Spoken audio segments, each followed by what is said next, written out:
एक फ्रैक्शन को चेंज करते ही पूरा आंसर बदल जाएगा। ओरिजिनल फ्रैक्शन क्या था, चलो पता करते हैं। So good morning everyone, this is JB sir. करते हैं भाई साहब यार सेकंड के फर्स्ट क्वेश्चन को सॉल्व। देखो क्या बोल रहा है सेकंड क्वेश्चन, पहले उसको पढ़ते हैं समझते हैं और फिर सॉल्यूशन करेंगे। हमसे बोला गया है form the pair of linear equation in the following problems and find the solution if they exist by elimination method. भाई साहब हमसे क्या पूछ रहे हैं या फिर क्या बोल रहे हैं, ये जो कुछ प्रॉब्लम दी गई है, भाई साहब प्रॉब्लम सबकी लाइफ में, मेरी लाइफ में, तुम्हारी लाइफ में, तुम्हारी लाइफ में शायद ज़्यादा होंगी, कोई लड़की होगी तो ज़्यादा होंगी, लेकिन मेरी लाइफ में नहीं है, ज़्यादा नहीं है, कुछ तो है। ठीक है, क्या बोल रहा है हमसे कि भाई साहब ये जो कुछ प्रॉब्लम दी है, इन प्रॉब्लम से पहले इक्वेशन बनाओ, फिर उन इक्वेशन का सॉल्यूशन निकाल लो एलिमिनेशन मेथड से।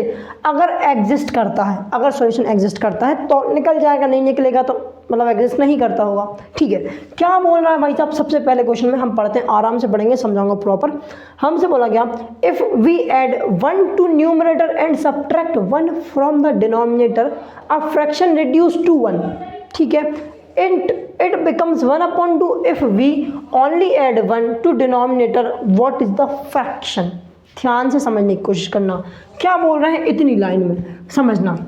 अगर मैं न्यूमरेटर में 1 ऐड करता हूँ और सब्ट्रैक्ट करता हूँ डिनोमिनेटर से 1, न्यूमरेटर में 1 ऐड किया, सब डिनोमिनेटर से 1 सब्ट्रैक्ट किया, तो जो फ्रैक्शन बच जाएगा, जो फ्रैक्शन बन जाएगा या बचेगा लास्ट में जा करके वो 1 होगा। ठीक है, इट बिकम्स 1/2।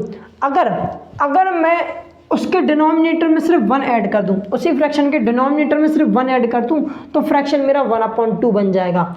पता करो या बताओ व्हाट इज द फ्रैक्शन, वो फ्रैक्शन क्या है ये बताना है। तो ध्यान से देखना किस किस में चेंज हो रहा है, न्यूमरेटर में अलग से चेंज हो रहा है, डिनोमिनेटर में अलग से चेंज हो रहा है। ठीक है तो बेसिकली वो एक फ्रैक्शन, लेकिन न्यूमरेटर में अलग से चेंज हो रहा है, डिनोमिनेटर में अलग से चेंज हो रहा है।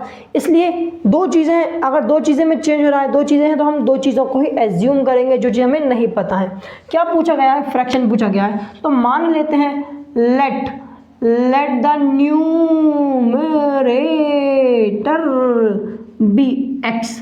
मान लेते हैं जो न्यूमरेटर वो x है and the denominator be y. देखो दो चीज़ों में चेंज हो रहा है, दो चीज़ें माननी, न्यूमरेटर x डिनोमिनेटर y। अगर ये होगा तो फ्रैक्शन क्या हो जाएगा, then the fraction will be, या फिर then the fraction is x/y। तो जो फ्रैक्शन हो जाएगा वो क्या हो जाएगा भाई साहब, x/y हो जाएगा। सीधी सी लॉजिक है, न्यूमरेटर x और डिनोमिनेटर y, तो फ्रैक्शन x/y।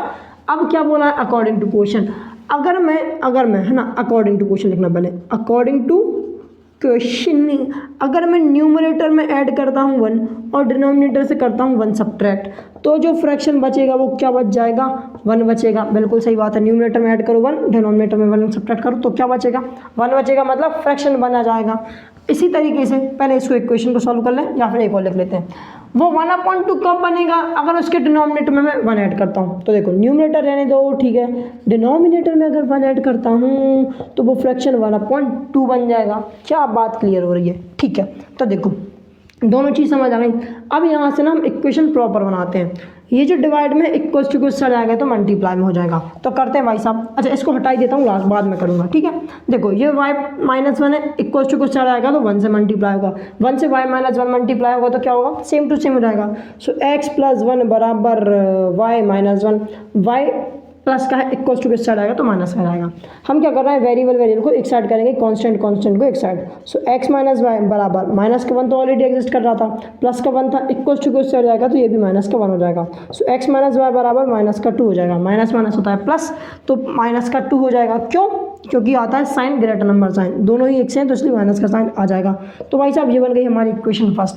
सेकंड चीज़ मैंने क्या लिखी थी, अब भी अगर न्यूमरेटर को ना बदलूं, बस डिनोमिनेटर में 1 प्लस कर दूं, तो हमारा जो फ्रैक्शन है वो क्या बन जाएगा, 1/2 बनेगा। अब यहाँ भी हम क्रॉस मल्टीप्लाई करेंगे, 2 इस साइड है तो इस साइड आ जाएगा, ये डिवाइड में इक्वल्स टू किस साइड आएगा तो मल्टीप्लाई में, ये जो चीज़ डिवाइड में इक्वल्स टू किस साइड आएगा तो मल्टीप्लाई में। सो 2 × x हो जाएगा भाई साहब 2x बराबर y+1 को 1 से मल्टीप्लाई करेंगे तो y+1 ही बचेगा। वेरिएबल को एक साइड करो और कांस्टेंट को एक साइड। सो 2x माइनस वाई बराबर 1, ये जो रहेगी ये हमारी हो जाएगी सेकंड इक्वेशन। ध्यान से देखो। अब ज़रा तुम ऑब्जर्व करना दोनों इक्वेशन को। यहाँ पे x का कोफिशिएंट 1 है, यहाँ पे x का कोफिशिएंट 2 है। एलिमिनेशन मेथड तो आ रही है ना, नहीं आ रही तो क्वेश्चन फर्स्ट में मैंने कराई है बहुत अच्छे से, लिंक डिस्क्रिप्शन में दे दूंगा, ठीक। चलो ध्यान से देखना क्या बोला है, एलिमिनेशन मेथड से करना है। मुझे दिख रहा है पहली इक्वेशन में x का कोएफिशिएंट 1 है, x का कोएफिशिएंट 2 है। हाँ, इसके कोएफिशिएंट को मैं 2 बना सकता हूँ 2 मल्टीप्लाई करके, बिल्कुल सही बात है। लेकिन एक बारी y वाले को भी तो देख लेते हैं। यहाँ पे y का कोएफिशिएंट 1 है, यहाँ पे y का कोएफिशिएंट 1 है। अरे तो डायरेक्ट माइनस करना, काम खत्म हो जाएगा। यहाँ पे y का कोएफिशिएंट 1 है और वो भी -1 है। यहाँ पे y का कोएफिशिएंट 1 है, वो भी -1 है। अगर साइन चेंज नहीं होते हैं, साइन अगर सेम होते हैं, जैसे माइनस माइनस हो या प्लस प्लस हो, अगर प्लस प्लस हो तब भी हम सब्ट्रैक्शन करते हैं, अगर माइनस माइनस हो तब भी हम सब्ट्रैक्शन ही करते हैं। तो क्या करो भाई साहब, पहली इक्वेशन में से दूसरी इक्वेशन को माइनस कर दो। तो पहली इक्वेशन क्या थी, x माइनस वाई बराबर माइनस का 2, दूसरी इक्वेशन 2x माइनस वाई बराबर प्लस का 1। अरे हाँ ना बोल यार, सब्ट्रैक्ट करेंगे तो देखो ये जो माइनस का साइन है पूरी इक्वेशन के साथ आएगा। अब जब ब्रैकेट ओपन होगा तो अंदर के साइन चेंज हो जाएंगे। ये प्लस का जो 2x है वो माइनस का हो गया, ठीक है। ये जो माइनस का y है वो प्लस का y हो जाएगा, जो ये प्लस का 1 है वो माइनस का 1 हो जाएगा, ठीक है। तो देखो इसको नहीं, पहले इसको करते हैं, माइनस वाई और प्लस का वाई, माइनस वाई प्लस का वाई एक दूसरे को मार देंगे। अब देखो x minus 2x, x minus 2 से प्लस माइनस माइनस होता है, तो अगर 2 में से मैं x माइनस करूँगा तो क्या बचेगा, माइनस का x बचेगा, greater number sign equals to x तो इक्वल्स टू रहेगा, माइनस माइनस प्लस होता है तो हो जाएगा माइनस का 3, माइनस माइनस को मार देगा तो भाई जब 3 की वैल्यू, x की वैल्यू 3 आ जाएगी। बिल्कुल सिंपल सा लॉजिक है। जो ये वैल्यू आई अब उसे आप इक्वेशन फर्स्ट में रखो, सेकंड में रखो, कत्थे भी रखो, कितने भी रख दो वीरे, कितने भी रख दे ये तो आंसर आ ही जाएगा। तो put the value of x in equation first, या फिर सब्सटीट्यूट, क्या चीज़, substitute the value of x in equation. पहला इक्वेशन है हमारे पास, x की वैल्यू 3 है तो 3 रख दो, y की वैल्यू नहीं पता तो रहने दो, इक्वल्स टू में -2 चल रहा है, चलने दो। तो माइनस वाई बराबर -2 माइनस का 3, ये प्लस का था इक्वल्स टू में चला गया तो माइनस का, सो माइनस वाई बराबर -5 हो जाएगा, माइनस माइनस प्लस होता है इसलिए, सो माइनस माइनस को मार देगा तो y की वैल्यू आ जाएगी भाई साहब 5।